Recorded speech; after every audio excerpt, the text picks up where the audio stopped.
Is cold calling dead? Because people are saying that over and over again that cold calling is a waste of time and dead. Do you guys find cold calling is dead? Your circle and your sphere is great, but it's also constrained. Like you only have, Luke, you have 20 or 30 aunts and uncles. Yeah.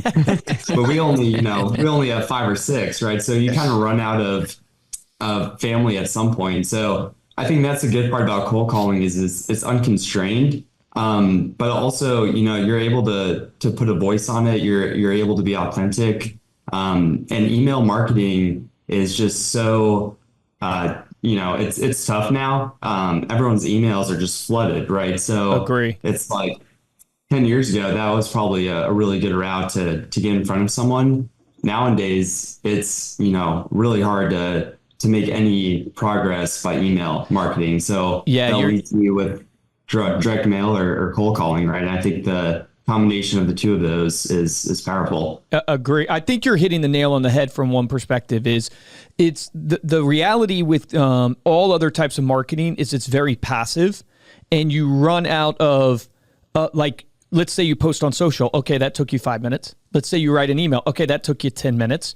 Well, you still have 7 hours and 40 minutes left in your day. What are you going to do with that to actually go get business? And I think that's kind of the concept is like you look at your day and you go, it's not that like you're saying, Cody, social is better or cold calling is better. It's that you have 8 hours in a day. So in a day, what can you do to prospect to get business? Okay, go post on social, but how many posts can you do on social? You're going to sit there twiddling your thumbs, waiting for the business. Cold calling is something that is proactive that you can do. And even though, honestly, it does suck, because this is someone who makes thousands of phone calls a day across our sales floor. It does suck. It is not very efficient. But in terms of what else you can do to grow the business, we're spending millions on social media advertising. We're pumping out tons of content like Stay Paid.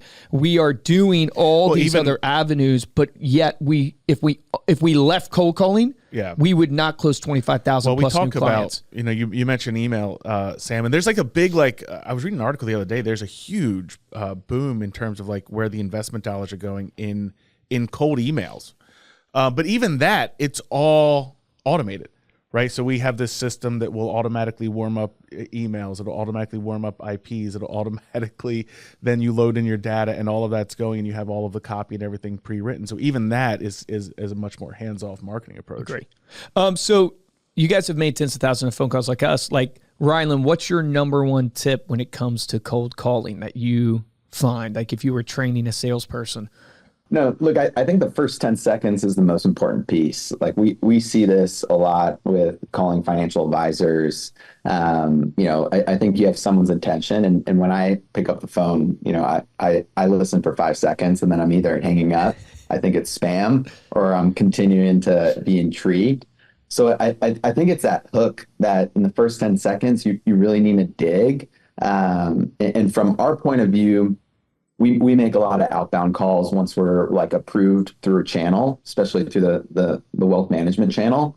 And I think it kind of, you need to break the barrier. You almost have to create that relationship relatively quick to say, hey, one, I'm not a spam caller. This is a real call. And two, I'm a real person. And there's some sort of a connection we can make within the 10 seconds, whether it's, hey, I know you went to XYZ University, or, to break the barrier, or of, what we do is saying like, hey, we just got approved at XYZ firm. Like, so it's like you're using a leverage point to get someone to pay attention. That's funny because it's very similar with Reminder Media. We teach our people in the intro 2 things that matter. It's your tone or your energy going into the call. How are you different, or how do you come across? And then number 2, which is even more important almost than energy, is what is the leverage point that you're going to drop to intrigue someone's curiosity? So for us, it's easy. We can drop a firm's name. Hey, we just got approved with LPL, or, a person we work with Sam in your office, but maybe you don't have those leverage points. You can go on someone's LinkedIn, or you can get data to go, okay, this person has these things about them. So in real estate, it's the address they own. Or there's a listing that's sold just on their block that you can, hey, I don't know if you saw your neighbor just right 2 doors up from you at 323 First Avenue. Yeah. They actually just sold, and it's like a data point that sparks leverage. Hey, Stay Paid listeners, wasn't that a great clip? It sure was, Josh. And if you want to hear the full episode, make sure you click right here. Oh, and don't forget to subscribe.